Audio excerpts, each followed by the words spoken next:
Good morning दोस्तों। Welcome back to new good way. आज दोस्तों 5 मार्च 2022 और 5 मार्च 2022 के जो भी डेली करंट अफेयर के क्वेश्चन बनते हैं उन्हें हम आज डिटेल से डिस्कस करेंगे। तो 5 मार्च से पहले मार्च महीने में कौन से दिवस मनाए गए थे? तो 1 मार्च को दोस्तों जो शून्य भेदभाव दिवस है उसके रूप में मनाया गया था, शून्य भेदभाव दिवस के रूप में। और 1 मार्च को ही विश्व जो नागरिक सुरक्षा दिवस है, विश्व नागरिक सुरक्षा दिवस के रूप में मनाया गया था। और इसके बाद दोस्तों 3 मार्च को मनाया गया था विश्व सॉरी विश्व वन्य जीव दिवस के रूप में। और 4 मार्च को मनाया गया था दोस्तों राष्ट्रीय सुरक्षा दिवस के रूप में, राष्ट्रीय सुरक्षा दिवस, जिसकी थीम क्या रखी गई थी? सड़क के बारे में रखी गई थी कि सड़क सुरक्षा जीवन रक्षा, वो इसकी थीम रखी गई थी। तो चलो दोस्तों, आज का वीडियो आपको अच्छा लगे तो चैनल को सब्सक्राइब और इसका बेल आइकन वो जरूर प्रेस करें ताकि डेली जो वीडियो अपलोड कर रहा हूँ उनका नोटिफिकेशन है वो आपको मिलता रहे। स्टार्ट करते हैं क्वेश्चन नंबर 1 से। क्वेश्चन नंबर 1 है कि अभ्यास धर्म गार्डियन 2022 है वह भारत का किस देश के साथ एक सैन्य प्रशिक्षण अभ्यास है? तो इसका आंसर दोस्तों ये जापान के साथ, जापान है, जापान के साथ है। तो जो जापान है, भारत और जापान के बीच एक संयुक्त सैन्य अभ्यास है एक्स धर्मा गार्डियन या अभ्यास धर्म गार्डियन है 2022। इसका तीसरा संस्करण वो हुआ था जो 27 फरवरी से लेकर 10 मार्च 2022 तक, जो बेलागवी है, बेलगाम जो कर्नाटक है, वहां पर यह आयोजित किया गया है और किया जा रहा है, जो 10 मार्च तक चलेगा। अब जापान है, तो जापान के बारे में, जापान की राजधानी क्या है? जापान की राजधानी है दोस्तों टोक्यो। और प्रेजेंट टाइम जापान के प्रधानमंत्री कौन है? तो वो है फूमियो किशिदा। और यहाँ की जापान की भाषा है जापानी। और यहाँ की मुद्रा कौन सी है? तो वो है जापानी येन। जापानी येन है वो जापान की मुद्रा है, जिसको इस संकेत से दर्शाते हैं। और नेक्स्ट क्वेश्चन है क्वेश्चन नंबर 2 कि आईपी सूचकांक 2022 में जो भारत का रैंक है वो क्या है? तो आंसर दोस्तों ये 43वां स्थान। आईपी सूचकांक मतलब अंतरराष्ट्रीय बौद्धिक संपदा, आईपी इसकी फुल फॉर्म है अंतरराष्ट्रीय बौद्धिक संपदा। इस सूचकांक में, जिसमें यूएस चैम्बर ऑफ कॉमर्स के ग्लोबल इनोवेशन है, उस पॉलिसी सेंटर के द्वारा जारी किया गया था, जो 2022 में आईपी सूचकांक में भारत है उसको 43वां स्थान पे रखा गया है। नेक्स्ट क्वेश्चन है क्वेश्चन नंबर 3 कि आईआईटी रुड़की ने किस संस्थान के साथ मिलकर जो रुड़की वाटर कॉन्क्लेव है उसका आयोजन है वो किया है? तो आंसर दोस्तों ये है राष्ट्रीय जल विज्ञान संस्थान के साथ। राष्ट्रीय जल विज्ञान संस्थान है, जिसमें जो प्रेजेंट टाइम केंद्रीय जल शक्ति मंत्री कौन है? तो वो है श्री गजेंद्र सिंह जी शेखावत। इन्होंने जो आईआईटी रुड़की है उसमें रुड़की वाटर जो कॉन्क्लेव है, इस कॉन्क्लेव का दूसरे संस्करण का उद्घाटन किया है। और ये जो भारतीय प्रौद्योगिकी संस्थान है वो रुड़की और राष्ट्रीय जल विज्ञान संस्थान के द्वारा एक संयुक्त रूप से आयोजित किया जा रहा है, जिसकी थीम रखी गई है कि water security for sustainable development. Next question है क्वेश्चन नंबर 4 कि how Indians view gender roles in families and society की संस्था ने एक जारी की गई एक रिपोर्ट है। तो आंसर दोस्तों ये प्यू रिसर्च सेंटर के द्वारा। अब ये है क्या? और इस तो जो ये वॉन सिंगटन डीसी है उसमें बेस्ट गैर लाभकारी संस्था है प्यू रिसर्च सेंटर। इन्होंने 29,999 भारतीय जो वयस्क हैं उनके सर्वेक्षण के आधार पर जो how Indian view gender role in families in society है उस शीर्षक से एक रिपोर्ट जारी की है। और ये रिपोर्ट ये बताती है कि 55% जो भारतीय हैं इंडियन, इनका मानना है 55% का कि पुरुष और महिलाएं हैं वो समान रूप से अच्छे एक राजनीतिक नेता हैं। और 34% है, 34% ने के अनुसार जो बच्चों की देखभाल मुख्य रूप से महिलाएं हैं घर की, उनके द्वारा की जानी चाहिए। और 43% का मानना है कि आय है वो अर्जित करना पुरुषों का दायित्व है। नेक्स्ट क्वेश्चन है क्वेश्चन नंबर 5 कि किस अंतरराष्ट्रीय संस्था ने वैश्विक प्लास्टिक संधि का मसौदा तैयार करने के लिए एक जनादेश को मंजूरी दी है? तो आंसर दोस्तों ये संयुक्त राष्ट्र पर्यावरण सभा के द्वारा।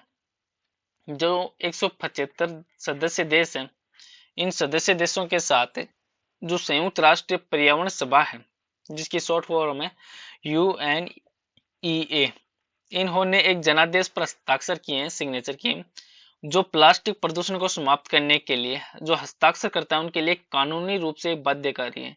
जो आने वाले अगले जो 2 साल है उसमें वैश्विक प्लास्टिक संधि का एक मसौदा है वो तैयार किया गया है और इस मसौदे के अनुसार इनकी पुष्टि भी की जाएगी।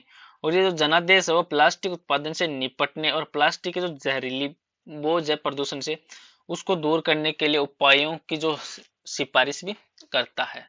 नेक्स्ट क्वेश्चन है क्वेश्चन नंबर 6 कि सरकार ने आधिकारिक आंकड़ों के अनुसार आधिकारिक जो आंकड़े हैं उनके अनुसार भारत में कोविड से प्रभावित बच्चों की संख्या वो कितनी है। तो आंसर दोस्तों 1.54 लाख। जो आधिकारिक जो आंकड़े हुए थे उनके अनुसार देखें जो भारत में जो कोविड-19 की महामारी आई थी कोरोना वायरस, उनसे जो प्रभावित बच्चों की संख्या है वो अब 1.54 लाख, जिसमें मतलब संख्या है एग्जैक्ट तो नहीं है लेकिन 1,53,827 है। और इससे पहले जो लेसेंट है उनके द्वारा भी दावा किया गया था कि भारत में 19 लाख बच्चों ने अपने माता पिता या जो देखभाल करने वाले हैं उनको कोविड-19 की महामारी की वजह से खो दिया है। और जो महिला और बाल विकास मंत्रालय, इन्होंने इन निष्कर्षों का एक जमीनी वास्तविकताओं से कोई संबंध नहीं है इसे एक रिपोर्ट में इसके अनुसार जारी की थी।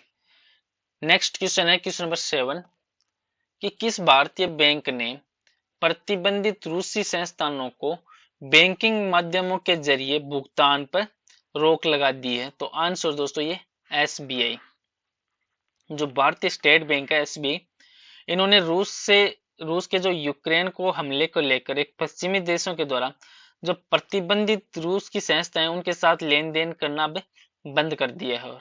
और इस संबंध में जो SBI है उन्होंने एक अधिसूचना भी अपनी एक जारी की है, जिसके अनुसार जो SBI है वो रूस के मॉस्को में जो कमर्शियल इंडो बैंक नाम से एक संयुक्त उद्यम संचालित करता है।